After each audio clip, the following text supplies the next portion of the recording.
Let's take a look at the physics on the push, pull, and pick up. We'll go ahead and create a scene here for those.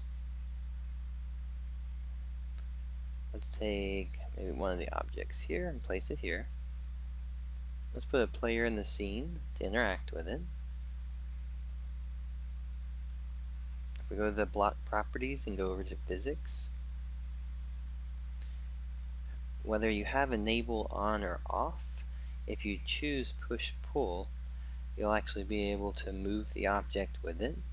Reason for that is that if you are doing a top-down or three-quarter RPG style game, you may not want physics falling, but you still want to be able to interact with it the same way. If we did it this way and press play, you'll use your interact key. E I think is by default, and the top button on the joystick. If I move over to it, I'm not going to be able to push it because there's no physics, but what I can do is interact with it. If the player last key direction is moving towards the block, you can push the interact E button, and then I can actually start to move it around.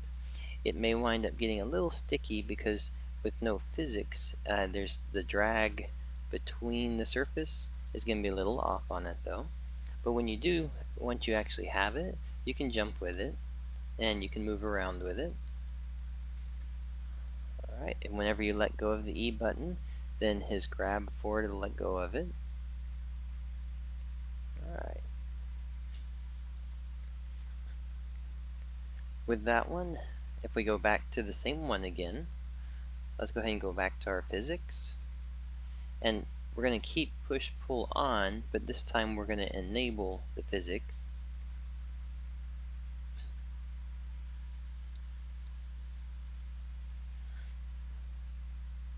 This time when we move into it, by default you'll actually be able to push and pull it just by the player itself hitting the physics object.